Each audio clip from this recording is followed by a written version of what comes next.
Heroes of Might and Magic 7 is largely forgotten by the community. Its all-time peak of players is half its predecessor, and around the same amount as the mediocre Heroes of Might and Magic 3 HD edition. So what went wrong? The one-word answer is predictable: Ubisoft. But the full story of how this game failed, and the consequences of its failure, are far more tragic. The developers of Heroes of Might and Magic 7 were Limbic Entertainment, who were involved in the rather disastrous development of Heroes 6, where the main developer, Black Hole Entertainment, went bankrupt during development, blaming Ubisoft for their woes. Limbic Entertainment, who were initially in a supporting role, then had to finish Heroes 6 on their own.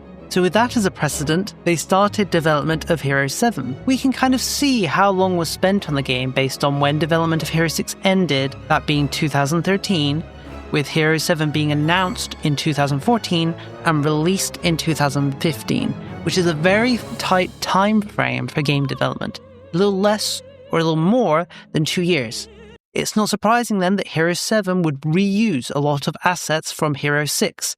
With a short development time and a shoestring budget, it was likely reuse things or use nothing at all.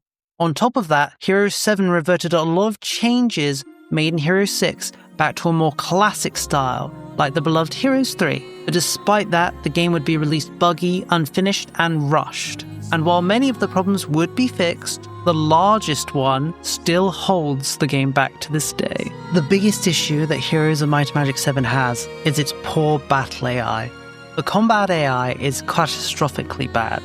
It will suicidally march its own units back and forth through areas of effect spells like firewalls or any spell which affects a large area. The AI will also cling to objects in the terrain as these objects reduce damage from range attacks. But as you can imagine, hiding behind a cart for multiple turns while you get shot isn't exactly the smartest strategy. It may seem like a rather minor thing, but it really does ruin the game. Even when playing on the hardest difficulty, battles are very easy, and you have to force yourself not to use magic, which trivializes the game, which in a Heroes of Might and Magic game is a big problem.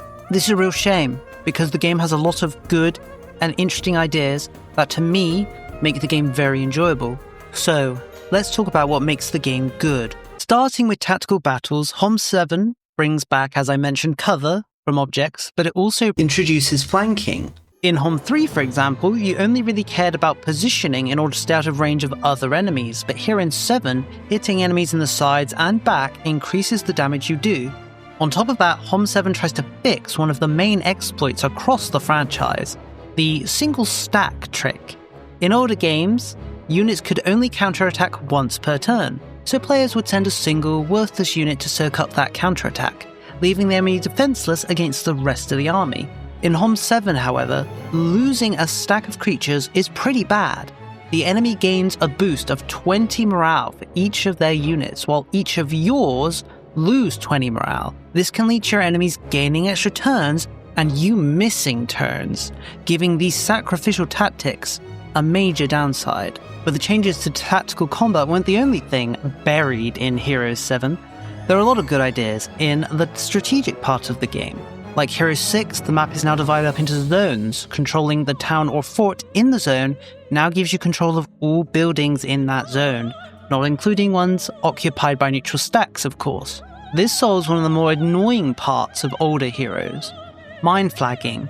This is where a weak enemy hero would constantly run past your main army just to capture your resource mines, forcing you to waste turns backtracking to recapture them. Now mines can't be captured, they can only be plundered, which gives the plunderer a lump sum of the resource and stops production for a few days. But the only way to fully capture a mine is to take the fort or town. Forts are also a great idea. They are static locations that have a passive regenerating garrison. They end up being the epicenter of conflict as you and other players fight over them. Towns also have regenerating passive garrisons as well. Together with forts, these garrisons go a long way to stop the annoying, fast hero with one unit capturing everything spam that plagues previous heroes. Garrisons themselves are too small to make a big difference against major armies, but they can at least play a supporting role, as the garrison will join allied heroes that fight in the fort or town, giving the defenders a bit of a boost while not overpowering defensive play. On top of this, caravans also make their return. removing the need for pack mule heroes, secondary heroes whose only job was to slowly and tediously ferry new troops from your towns all the way to your main hero on the front lines. Instead, Hero 7 gives you the option of building caravan nodes anywhere on the map, which you can then order cities and towns to send their troops to, your own rally points for your troops. Let's talk a bit about heroes themselves. HOM 7 brings back the Wheel of Skills from HOM 5 and integrates it into the game for players to see. And honestly, I really love how this works. The wheel is broken up into a few sections. The upper quadrant is for skills that they are competent in. The lower quadrant is for skills they can reach expert in. And the 3 skills which lead into the center, these are their hero's mastery skills. The racial one is the same for each hero of that race, but the other 2 are unique to that hero, and 2 heroes that share that Each skill wheel is shared between 2 heroes, so there are some duplicates, but every hero also has their own unique perk and starting skills. But the fact that everyone has something unique about them, or different, is great, as in previous heroes it's easy to fall into a meta for every hero. But because each hero is unique, it's harder to come up with a strategy that you can apply to every hero, resulting in more diversity of builds. Here's an example of a build. The Sylvan faction, or Rampart, has a perk in their racial skill tree which causes ballistas to apply Wrath of Nature, but can stack up to 3 times, and have another perk causing anyone to attack a creature with 3 stacks of this to get a guaranteed hit. And a hero with a mastery in artillery can cause their ballista to fire 3 times. You can probably see where I'm going with this, right? You ballista someone, hitting them 3 times, which causes 3 stacks of Wrath of Nature, which leads to guaranteed crits against that creature. Beautiful. It's that sort of skill synergy and planning that I find really enjoyable in HOM 7 that previous heroes largely lack. Trying to find heroes with perks that can synergize with racial skills and other skills is a lot of fun, and much better than in older titles where skills were random and some were just flat out better than others. Hero 7 also kind of pushes the idea of governor heroes. Governor heroes were a thing in Heroes 4, but now skill trees also have perks that apply to towns, making governor heroes a lot more viable. The economic tree, for example, is really powerful here in Heroes 7, which helps to turn these sort of governor heroes into more of an archetype, together with might and magic heroes. To give you 2 examples, in the economic skill tree, there are 2 perks, one that allows you to build more than 1 building in a town each day, for 2 buildings a day in a town, pretty powerful, and one that decreases the cost of all creatures in that town by 15%, also really powerful. But for a governor hero like that, you're really trading strength by investing in other skills for economic growth and progress, which would lead to a larger army but a less skilled and weaker one, due to the lack of magic skills and might skills, which personally I really like, as it essentially creates a 3rd build type, as I mentioned. Factions themselves are pretty similar to older titles, but have some new ideas, like for example, war machines. Each faction now has a unique war machines.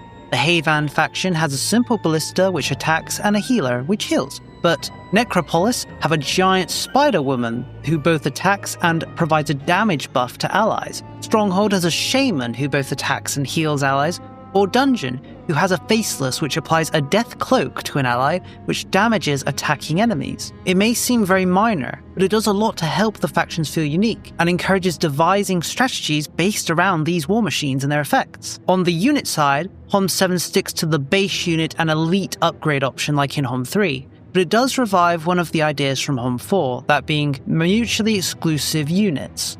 But unlike 4, 7 only has the final tier, the champion unit, where you have a choice. For example, Dungeon can choose between a Hydra or Black Dragon, Necropolis can choose between Bone Dragon or Grim Rider, and unlike Heroes 4, where you could be trapped into the unit choice permanently, you can actually demolish these unit buildings, allowing you to choose again. This corrects mine and a lot of people's main complaint about this system in Heroes 4, which was the heir would build up their cities, then when you take them, you would be forced to deal with whatever unit selection they had made. Now in Hero 7, you can correct that. To really understand some of the things that went wrong in development of HOM 7, I recommend reading the question answers from 2018, with the lead producer of HOM from 2008 to 2022, and the creative director behind the lore of Ashan, Ubisoft's Heroes World. He clearly acknowledges that the game was released too early, even when fans that were helping with the development warned them. They didn't listen. He also felt that Hero 7 lacked a soul, and was more of a collection of features, which I'm not sure I agree with.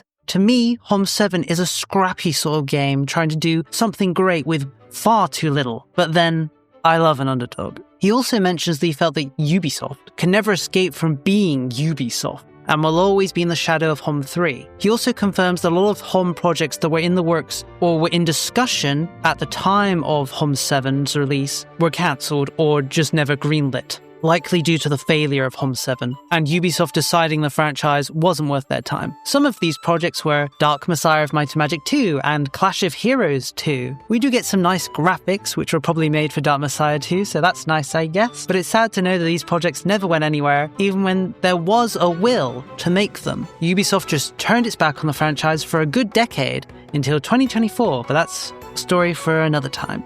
To conclude this video, is HOM 7 worth playing? I think so, as long as you're aware of what you're getting into. Some people have a lot of technical problems with the game. I myself didn't have any, but the AI bugs will affect everyone equally. One of the last things Ubisoft did before abandoning HOM 7 was add de novo, which may be responsible for a lot of the technical issues people have. The game regularly goes on sale down to £5, $5, €5, or around there. So if you want to grab it, those will be the times. You can leave out the DLC since it just adds Fortress, that being dwarves, and their campaign, which is quite lengthy. So if you find yourself enjoying HOM 7, then you can consider picking up that standalone DLC. Finally, do keep in mind that this is a Ubisoft game and does require Uplay on top of all of the issues I have mentioned. But if you love HOM games, like I do, and I love all of them, yes, even 6 and 4, you'll probably love 7 as well. What's your favourite Heroes of Might and Magic faction? For me, it's the old Fortress. Lizard Bros, where we at? But for now, this is the end of the video. Thank you for watching, and see you next time.